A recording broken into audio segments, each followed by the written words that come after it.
Selamat sore bagi mahasiswa yang menyimak video ini. Semoga semua dalam keadaan sehat.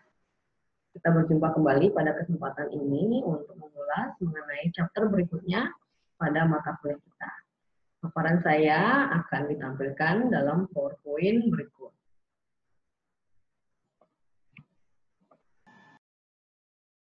Tahapan yang kelima dalam penetapan harga adalah memilih metode pricing atau penetapan harga. Metode pricing yang pertama adalah markup pricing.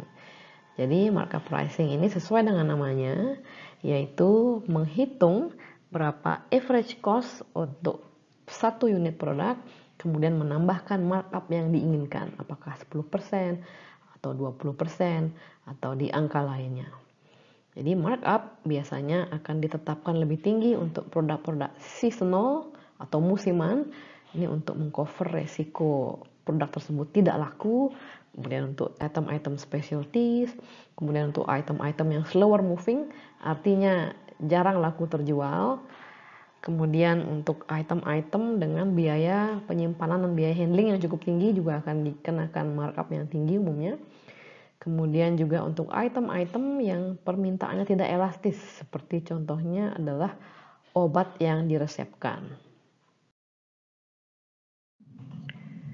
Metode markup pricing merupakan metode yang populer atau banyak digunakan karena beberapa keuntungan yang ditawarkan. Yang pertama adalah penjual mereka dapat dengan mudah menghitung cost dibandingkan dengan mengestimasi permintaan. Jadi dengan menetapkan harga berdasarkan atas biaya per unit, jadi penjual ini dapat mensimplify atau memudahkan pekerjaan mereka dalam menentukan harga. Yang kedua adalah apabila seluruh perusahaan pada satu industri mempergunakan metode pricing yang sama yaitu markup pricing, maka harga cenderung akan sama di industri tersebut sehingga kompetisi dalam hal harga dapat diminimalisir. Yang ketiga, banyak orang merasa bahwa metode markup pricing adalah metode yang cukup fair atau adil bagi buyer dan juga bagi seller. Bagi seller atau penjual, mereka dianggap tidak mengambil keuntungan dari pembeli pada saat tingkat permintaan melambung tinggi. Karena seller penjual hanya akan menambah markup sesuai dengan yang mereka inginkan 10% atau 20%. Jadi tidak tergantung pada tingkat permintaan. Jadi bisa saja penjual membandrol harga yang tinggi apabila permintaan cukup tinggi. Tapi di markup pricing hal itu tidak terjadi. Karena penjual tetap stick pada markup yang diinginkan. Kemudian seller juga dapat menghasilkan return on investment dalam jumlah yang cukup fair. Metode penetapan harga berikutnya adalah target return pricing. Asumsikan bahwa manufakturer atau produsen dari toaster telah menginvestasikan $1 juta dalam bisnisnya dan ingin untuk menentukan harga di mana mereka dapat memperoleh 20% return on investment, yaitu sejumlah $200.000. Jadi, target return price dapat dihitung dengan formula sebagai berikut, yaitu target return price adalah unit cost ditambah return yang diinginkan dikali jumlah modal yang diinvestasikan dibagi dengan sales per unit. Dapat dilihat pada perhitungan seperti itu. Kemudian apabila pemasar, mereka juga perlu untuk mencari cara-cara untuk menurunkan fixed cost dan variable cost. Karena dengan biaya yang lebih rendah, mereka dapat menurunkan volume yang diperlukan untuk dapat mencapai level break-even point. Contohnya adalah Acer, di mana Acer telah memperoleh peningkatan market share yang cukup baik pada pasar notebook melalui penetapan harga yang sangat rendah. Hal itu dimungkinkan karena Acer itu menetapkan atau menurunkan biaya dengan semaksimal mungkin dengan berbagai strateginya. Contoh strateginya adalah Acer hanya menjual produknya melalui retail dan outlet-outlet lain dan mereka tidak memiliki outlet sendiri sehingga mampu menghemat biaya.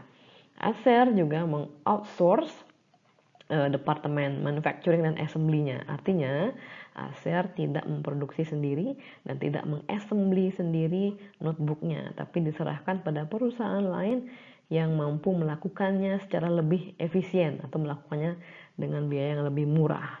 Hal ini menurunkan biaya Acer menjadi 8% dari revenue atau sales dibandingkan dengan Dell yaitu di angka 14% dari revenue, sedangkan HP justru lebih tinggi yaitu 15% dari revenue. Metode penetapan harga berikutnya adalah metode perceived value atau penetapan harga berdasarkan atas nilai yang dipersepsikan oleh konsumen. Jadi nilai yang dipersepsikan atau persepsi nilai itu dibentuk oleh sejumlah faktor, yaitu adalah bagaimana image dari produk itu di benak pembeli, kemudian saluran distribusinya, garansi yang diberikan, layanan customer support, dan juga atribut-atribut yang soft, yang bersifat soft seperti reputasi dari penjual, keterpercayaan dari penjual, dan bagaimana esteem dari penjual. Walaupun perusahaan mengklaim produknya memberikan total nilai yang lebih tinggi dibandingkan produk kompetitor, tidak semua kompetitor meresponnya secara positif. Sejumlah konsumen hanya peduli pada harga, namun ada juga sejumlah typical segmen di mana yang mereka concern atau pedulikan adalah kualitas. Contohnya adalah Stag Umbrella atau payung merek Stag di India. Jadi di mana payung merupakan produk yang sangat penting pada 3 bulan di musim hujan non-stop di kota-kota seperti Mumbai. Jadi Stag ini menemukan dirinya terjebak pada perang harga yang cukup menyakitkan dengan kompetitor yang berasal dari Cina dengan produknya lebih murah.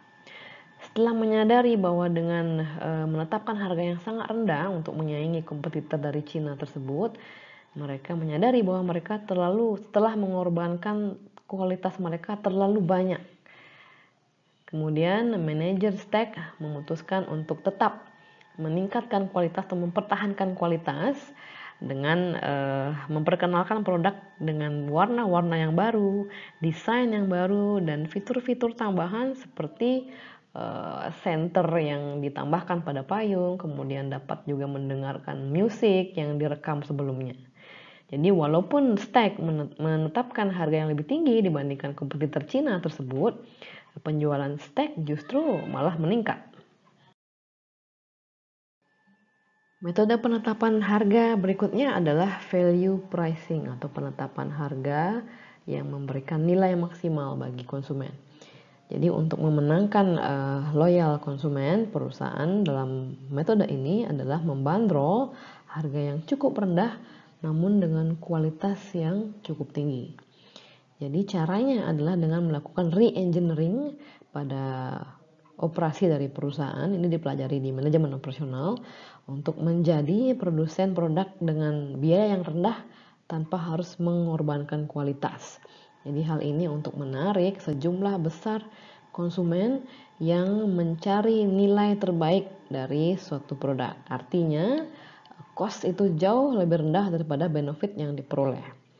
Jadi sejumlah pemain yang menerapkan strategi value pricing ini adalah IKEA, Target, dan Southwest Airlines.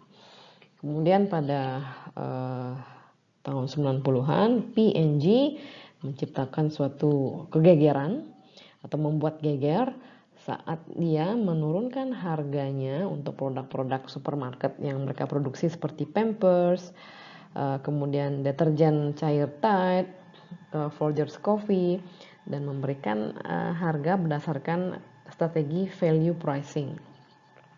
Jadi untuk melakukan hal tersebut, P&G meredesain cara mereka dalam mengembangkan produk, memproduksi, mendistribusikan, memasarkan produk, sehingga mereka memberikan atau memberikan nilai yang lebih baik pada setiap poin di supply chain. Metode penetapan harga berikutnya adalah going rate pricing. Pada going rate pricing, perusahaan menetapkan harga berdasarkan atas harga kompetitor. Jadi pada industri oligopoli di mana terdapat hanya sedikit pemain di dalamnya, itu seperti contohnya perusahaan industri-industri komoditas seperti baja, kertas, dan pupuk, seluruh perusahaan di dalamnya umumnya men-charge harga yang sama untuk produknya. Perusahaan yang lebih kecil mereka umumnya mengikuti perusahaan yang lebih besar atau pemimpin pasar. Saat pemimpin pasar mengubah harga, mereka juga ikut mengubah harga. Going rate pricing ini adalah strategi yang cukup populer pada kondisi di mana biaya itu sulit untuk diukur dan pada saat respon kompetitor ini tidak pasti. Jadi perusahaan merasa bahwa going rate pricing adalah solusi yang baik karena dianggap mencerminkan kondisi industri secara keseluruhan. Kemudian metode penetapan harga berikutnya adalah metode penetapan harga lelang. Jadi penetapan harga lelang ini menjadi semakin populer, terutama dengan semakin banyaknya e-marketplace yang menjual apapun. Tipe lelang yang pertama adalah English auctions, di mana terdapat satu penjual dan banyak pembeli. Pada situs seperti eBay dan Amazon, penjual meletakkan atau mempost satu item dan kemudian bidders atau para pembeli itu menaikkan harga mereka sampai dengan harga tertinggi itu tercapai. Kemudian penawar tertinggi ini memperoleh item yang dijual tersebut. English auctions ini umumnya digunakan untuk menjual barang-barang antik, real estate, dan juga kendaraan-kendaraan atau peralatan bekas. Tipe yang kedua yaitu Dutch auctions. Ini memfitur satu seller dan juga banyak buyer atau satu buyer dan banyak seller. Pada tipe yang pertama yaitu pelelang akan mengumumkan harga yang tinggi untuk satu produk dan kemudian perlahan menurunkan harganya sampai seorang penawar menerimanya. Kemudian di tipe yang kedua di mana terdapat satu buyer dan banyak seller, buyer ini akan mengumumkan sesuatu yang dia inginkan untuk beli. Kemudian para penjual potensial akan berkompetisi untuk menawarkan harga terendah. Berikutnya adalah lelang penawaran tertutup. Jadi pada tipe ini para calon supplier akan mengirimkan satu angka penawaran mereka. Mereka tidak dapat mengetahui penawar-penawar lain itu menawar di angka berapa. Jadi pemerintah umumnya menggunakan metode ini untuk memilih supplier mereka. Jadi supplier dalam tipe lelang ini mereka tidak akan menawarkan harga di bawah biaya mereka, namun juga tidak berani menetapkan harga terlalu tinggi karena akan takut kalah bersaing dengan penawar yang lain. Tahapan keenam dalam penentuan harga adalah memilih harga final. Ini metode penetapan harga itu mempersempit range di mana perusahaan harus memilih harga final yang akan ditetapkan.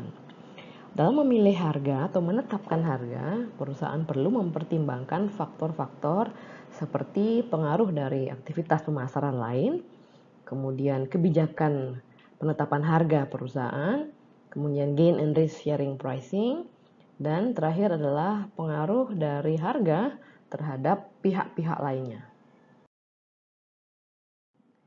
Poin yang pertama adalah pengaruh dari kegiatan pemasaran yang lain terhadap harga.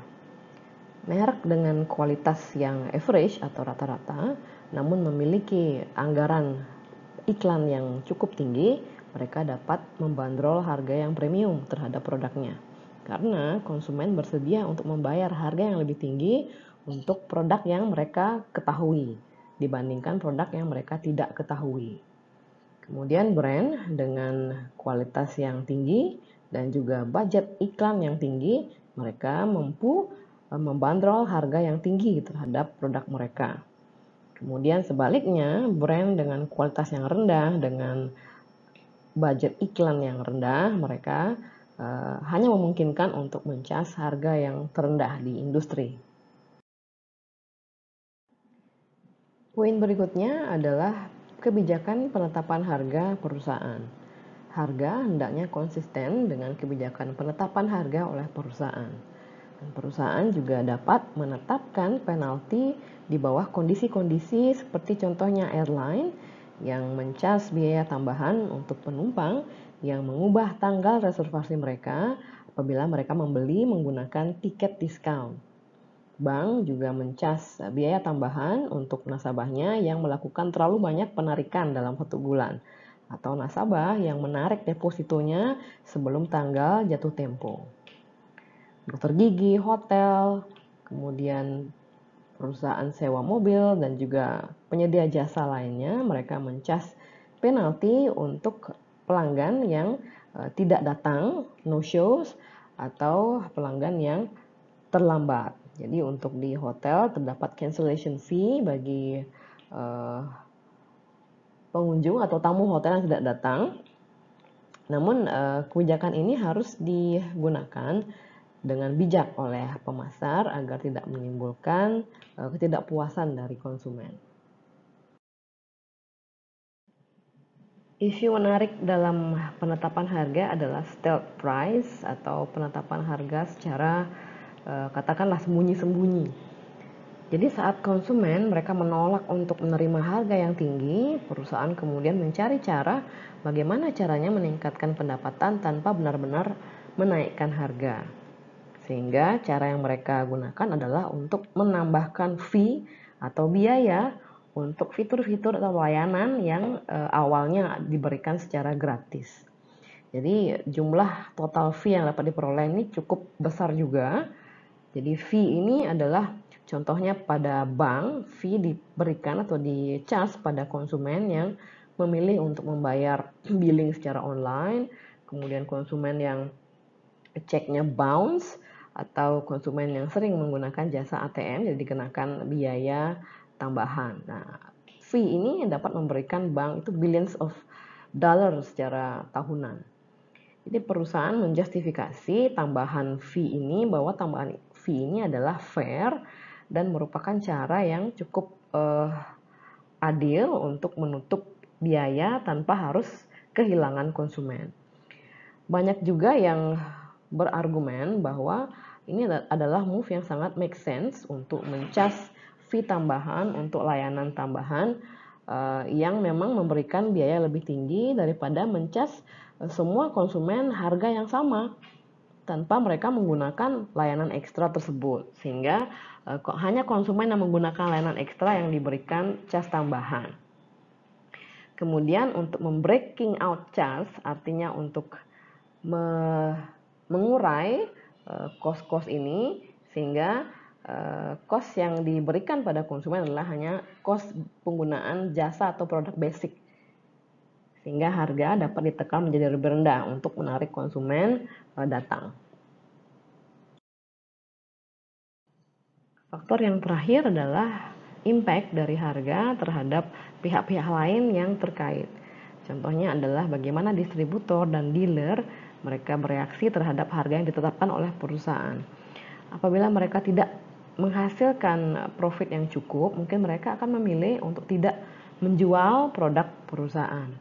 Atau pihak lain seperti tenaga sales, apakah tenaga sales bersedia untuk menjual produk di rate harga yang ditetapkan? Bagaimana kemudian reaksi kompetitor terhadap harga yang ditetapkan? Kemudian apakah supplier akan menaikkan harga mereka saat melihat harga yang ditetapkan oleh perusahaan? Kemudian bagaimana reaksi pemerintah terhadap harga tersebut? Apakah mereka akan mengintervensi atau mencegah perusahaan untuk menetapkan harga di rate yang ditentukan?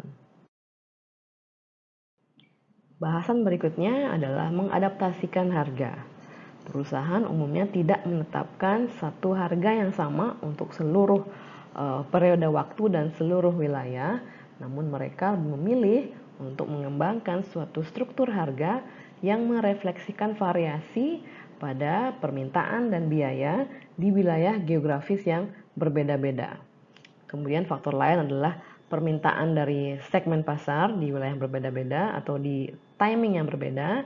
Faktor lain adalah timing pembelian, kemudian level atau jumlah order, kemudian frekuensi delivery, garansi, kontrak layanan, dan faktor-faktor lainnya.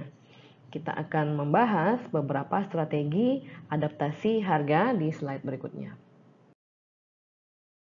Strategi adaptasi harga yang pertama adalah geographical pricing atau penetapan harga berdasarkan atas geografik. Pada geographical pricing, perusahaan perlu mempertimbangkan penetapan harga pada produk untuk konsumen-konsumen yang berbeda di lokasi yang berbeda dan di negara yang berbeda. Faktor-faktor yang perlu dipertimbangkan adalah apakah perusahaan perlu mencas biaya atau harga yang lebih tinggi untuk konsumen di wilayah geografi yang cukup jauh untuk mengcover shipping cost atau biaya pengiriman. Apakah juga perusahaan perlu untuk menurunkan harga untuk dapat memperoleh pelanggan baru di suatu area geografi yang baru. Kemudian perusahaan juga perlu untuk mempertimbangkan bagaimana tingkat exchange rate atau tingkat nilai tukar mata uang di lokasi geografi tersebut terhadap harga produk, dan juga bagaimana kekuatan dari mata uang di negara asal perusahaan dengan di negara tujuan dari produk tersebut. Strategi berikutnya adalah pemberian diskon dan kelonggaran harga. Jadi kebanyakan perusahaan akan menyesuaikan harga mereka dan memberikan diskon untuk konsumen-konsumen yang melakukan pembayaran lebih awal atau early bird atau early payment, kemudian membeli dalam jumlah yang banyak secara volume, dan juga membeli produk-produk mereka di luar musim-musim ramai. Kemudian isu lainnya adalah hanya orang-orang dengan pendapatan yang tinggi dan dengan tingkat keterlibatan yang tinggi terhadap suatu produk yang bersedia untuk membayar lebih untuk fitur-fitur, layanan konsumen, kualitas, kenyamanan, dan juga untuk suatu brand atau merek.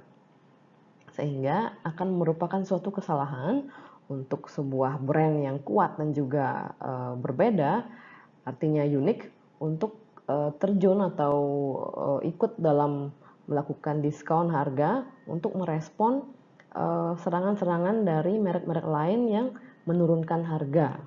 Karena merek yang kuat justru biasanya dihargai oleh konsumen, dan apabila menurunkan harga justru dapat mengorbankan reputasi dari merek tersebut. Kemudian pada saat yang sama, memberikan diskon juga dapat menjadi suatu alat yang bermanfaat bagi perusahaan saat mereka memperoleh juga suatu imbal balik dari pembelian diskon tersebut. Contohnya adalah saat konsumen bersedia untuk menandatangani kontrak yang lebih panjang untuk menggunakan jasa perusahaan misalnya, sehingga perusahaan bersedia memberikan diskon. Atau apabila konsumen bersedia untuk melakukan pemesanan secara online sehingga mengurangi cost bagi perusahaan. Atau apabila konsumen membeli dalam kuantitas yang cukup banyak sehingga perusahaan akan bersedia untuk memberikan diskon. Perusahaan umumnya mempergunakan sejumlah teknik penetapan harga untuk menstimulasi atau mendorong penjualan. Teknik yang pertama adalah loss leader pricing. Supermarket dan department store umumnya menurunkan harga untuk brand-brand yang cukup terkenal untuk mendorong atau menarik pembeli untuk datang. Strategi ini visible apabila pendapatan pada penjualan selain dari penjualan yang tadi dapat mengkompensasi margin yang rendah untuk brand-brand yang cukup terkenal di diskon tadi. Kemudian teknik yang kedua adalah special event pricing.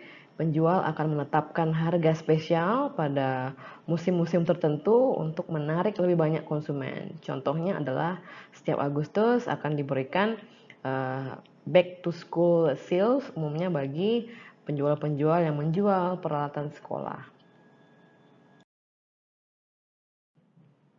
Metode berikutnya adalah special customer pricing, artinya penetapan harga bagi customer khusus. Penjual biasanya menawarkan special price secara eksklusif untuk konsumen tertentu. Contohnya Roadrunner Sports menawarkan member Run America Club-nya penawaran online eksklusif dengan diskon harga lebih besar dari customer reguler mereka. Jadi ini untuk menarik komunitas. Jadi komunitas biasanya membeli dalam jumlah lebih banyak dan lebih frekuentif. Kemudian teknik berikutnya adalah cash rebate atau kita kenal dengan cashback. Jadi perusahaan umumnya menawarkan cash rebate untuk menarik atau mendorong penjualan oleh konsumen dalam suatu periode tertentu. Jadi rebate ini membantu untuk meng-clear persediaan, artinya membersihkan persediaan, mengurangi persediaan perusahaan tanpa harus memotong harga pada list price mereka. Teknik berikutnya adalah pembiayaan dengan bunga rendah. Jadi alih-alih memotong harga produknya, perusahaan dapat menawarkan konsumen pembiayaan dengan bunga yang rendah.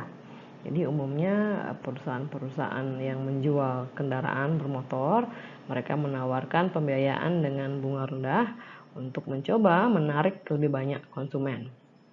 Teknik berikutnya adalah payment terms yang lebih panjang. Bank contohnya mereka menawarkan kredit dan mereka men-stretch periode pembayaran kreditnya menjadi lebih panjang sehingga hal ini mampu menurunkan jumlah pembayaran bulanan yang harus dibayarkan oleh nasabah.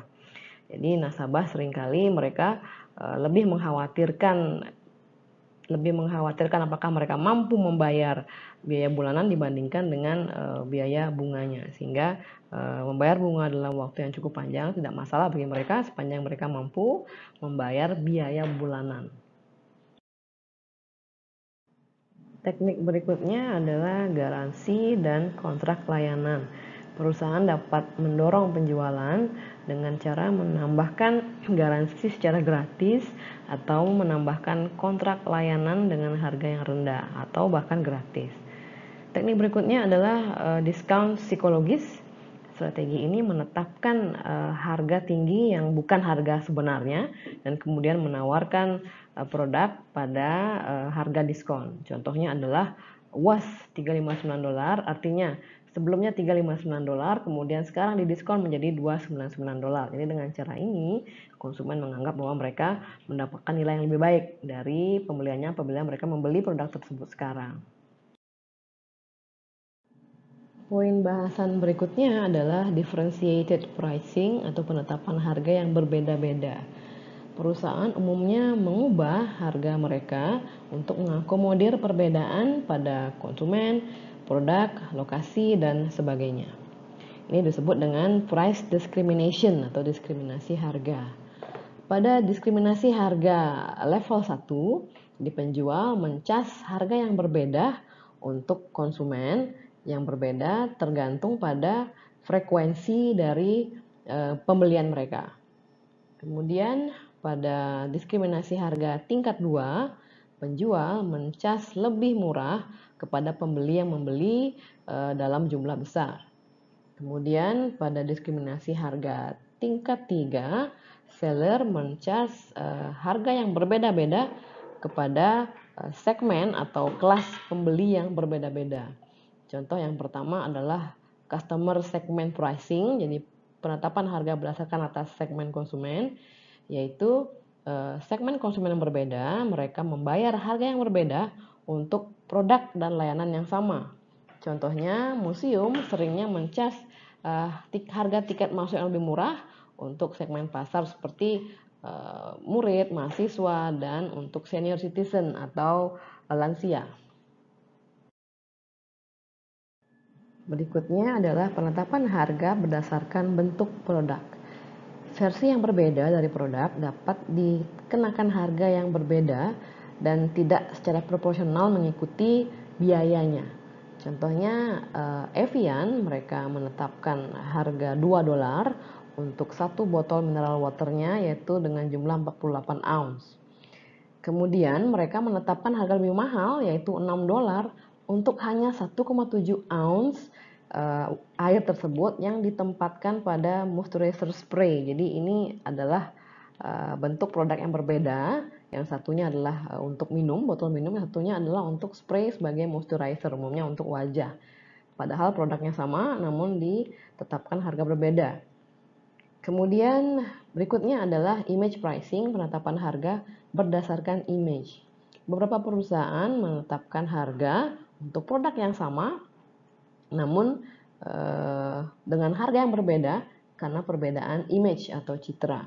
Contohnya produsen parfum, mereka mengisi parfumnya pada suatu botol, memberikan suatu nama dan image, kemudian memberikan harga $10 setiap ounce-nya.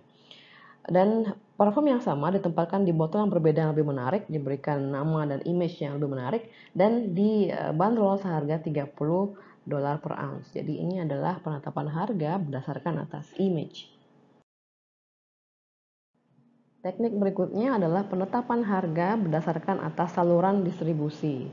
Contohnya Coca-Cola dibanderol dengan harga yang berbeda bergantung pada di mana Coca-Cola tersebut dijual. Apakah di restoran fine restaurant, apakah di restoran fast food, atau di vending machine. Karena seringnya konsumen apa membeli di Coca-Cola di fine restaurant harganya akan jauh lebih mahal dibandingkan membeli di vending machine.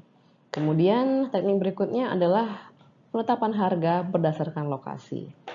Produk yang sama dapat dibanderol harga yang berbeda apabila lokasinya berbeda, walaupun biaya untuk menawarkan produk tersebut atau memproduksi produk tersebut di lokasi yang berbeda-beda itu sama. Contohnya adalah saat teater itu memvariasikan harga tempat duduknya tergantung pada preferensi penonton. Jadi ada harga tiket untuk kursi VIP, VVIP, dan tiket untuk kursi reguler. Walaupun biaya untuk memproduksi teater atau lokasi kursi tersebut sama. Kemudian teknik berikutnya adalah penetapan harga berdasarkan waktu. Jadi harga dapat dia variasikan menyesuaikan dengan season, musim, hari ataupun jam. Contohnya restoran dapat mencharge lebih rendah untuk para early bird customer-nya dan mencharge happy hour untuk jam-jam tertentu, jam-jam sepi. Atau hotels juga mencharge lebih murah untuk reservasi yang dilakukan atau reservasi yang akan dikunjungi oleh wisatawan atau tamu pada weekdays atau hari-hari kerja. Airlines contohnya mempergunakan sistem yield management dan yield pricing di mana mereka menawarkan harga diskon untuk kursi-kursi pesawat pada saat pertama kali dibuka atau early bird. Kemudian saat kursi sudah mulai terisi, harga kemudian dirubah menjadi lebih tinggi, dan pada saat terakhir di mana ada kursi-kursi yang belum terjual dan pesawat sudah akan berangkat, biasanya harganya itu didiskon dengan rate yang terendah. Airlines juga mencas harga yang berbeda-beda untuk penumpang pada flight yang sama. Jadi tergantung pada kelas tempat duduknya, apakah kelas bisnis ataupun kelas ekonomi, tergantung juga jadwal penerbangannya, apakah di pagi hari atau malam, kemudian apakah di weekend atau weekdays, tergantung juga pada seasonnya, apakah musim liburan atau bukan, karena di musim liburan umumnya harga menjadi lebih tinggi. Kemudian pas bisnis artinya seberapa sering konsumen tersebut mempergunakan jasa airline. Apabila sudah cukup sering, maka akan mendapat diskon frequent flyers.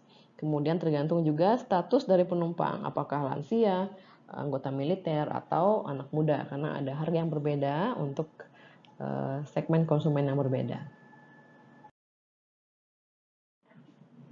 Agar diskriminasi harga dapat berjalan sesuai dengan harapan, beberapa kondisi harus terpenuhi. Yang pertama adalah pasar harus dapat disegmentasi dan segmen-segmen tersebut harus menunjukkan perbedaan perilaku, terutama salah satunya adalah perbedaan tingkat permintaan dan juga intensitas permintaan.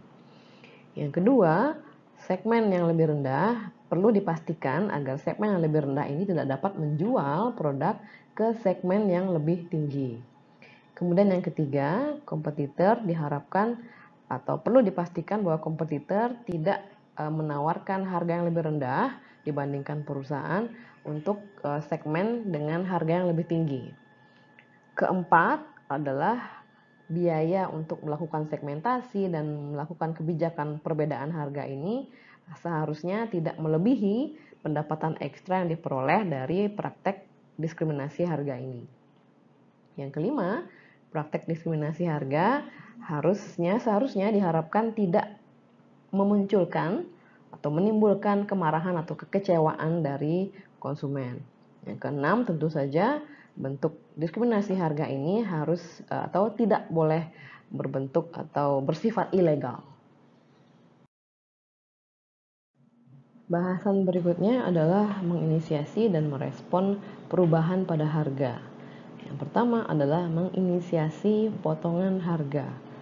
Sejumlah kondisi dapat mendorong perusahaan untuk memotong harganya atau menurunkan harganya.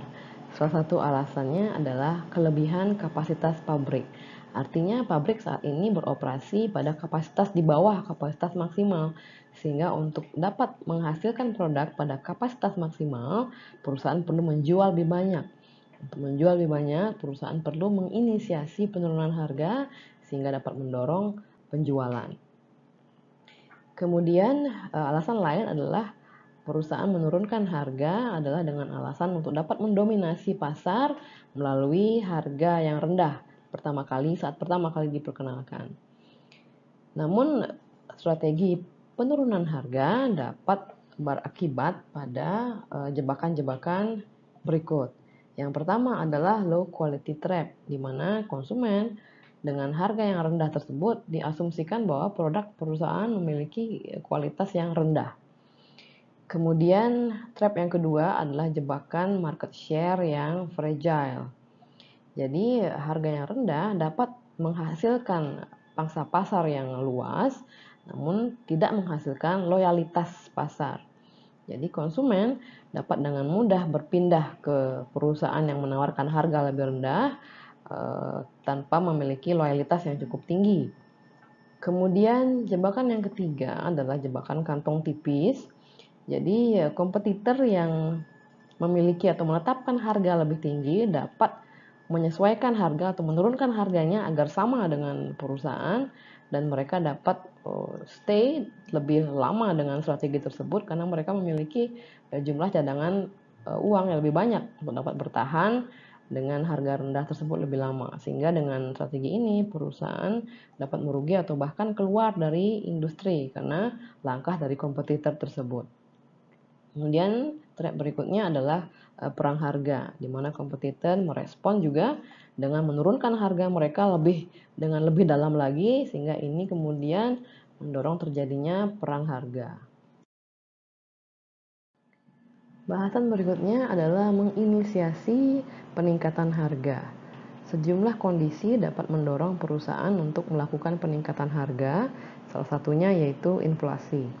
Biaya yang meningkat yang tidak dapat dikompensasi dengan peningkatan produktivitas dapat menurunkan profit margin dan mendorong perusahaan untuk menaikkan harganya. Perusahaan menaikkan harganya kadang lebih tinggi daripada peningkatan biayanya. Jadi ini merupakan bentuk antisipasi akan terjadinya inflasi yang lebih dalam atau antisipasi atas langkah price controls yang akan dilakukan oleh pemerintah. Jadi ini disebut dengan anticipatory pricing atau penetapan harga antisipasi. Faktor lain yang juga mendorong perusahaan untuk melakukan peningkatan harga adalah over demand atau permintaan yang melonjak. Saat perusahaan tidak dapat melayani seluruh konsumennya, perusahaan dapat menaikkan harga produknya ataupun menjatah jumlah pembelian. Jadi misalkan satu konsumen hanya boleh membeli maksimal 2 pieces, atau perusahaan dapat melakukan keduanya, memberikan jatah dan juga menaikkan harga.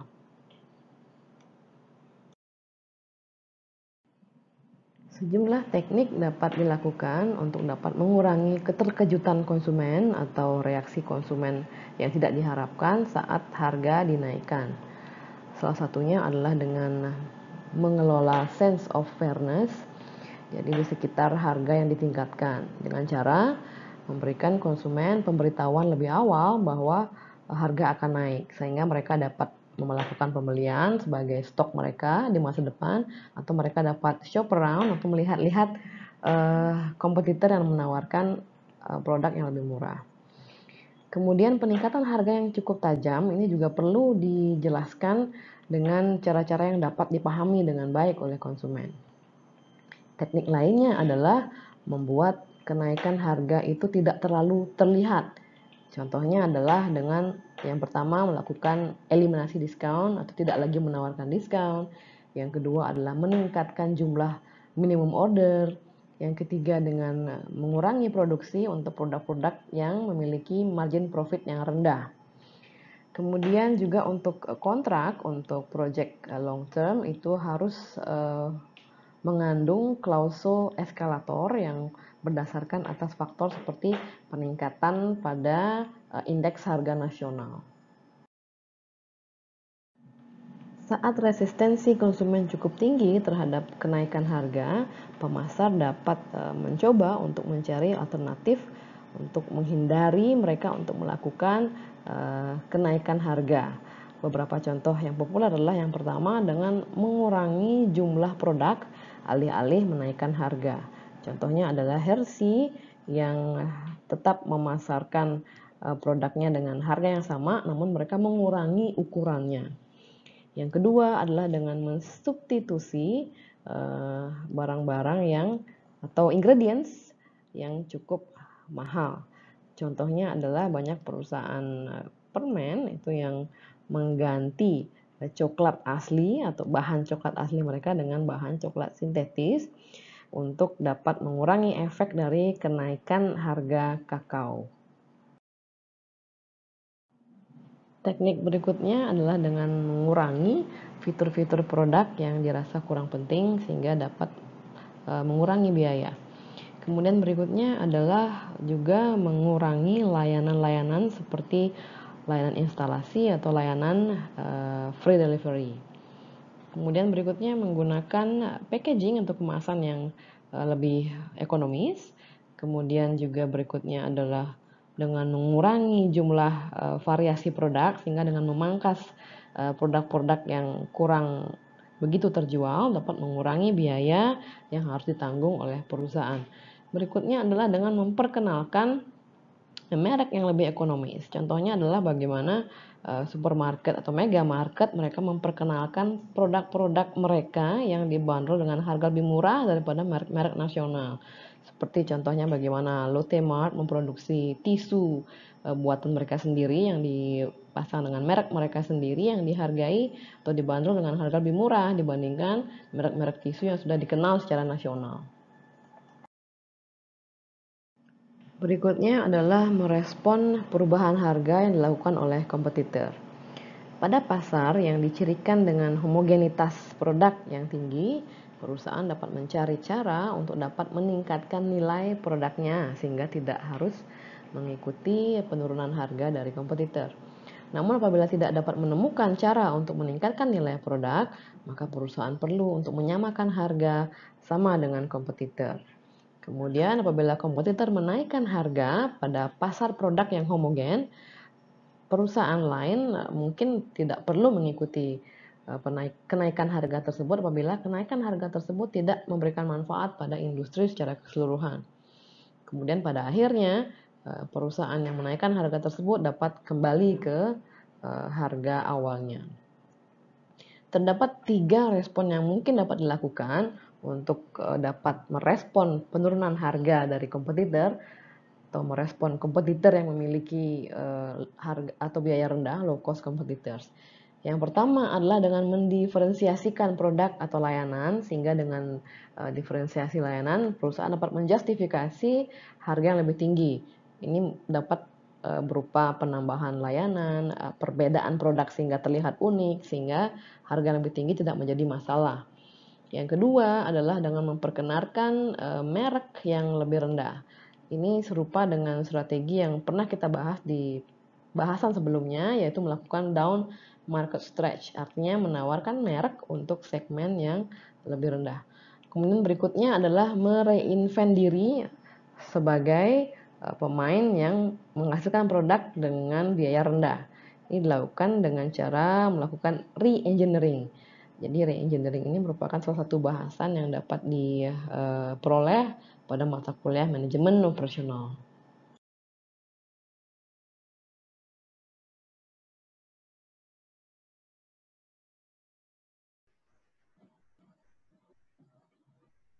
Demikian paparan saya pada chapter ini. Semoga dapat diterima dan dipahami dengan baik. Kita berjumpa kembali di video berikutnya. Terima kasih atas atensinya dan selamat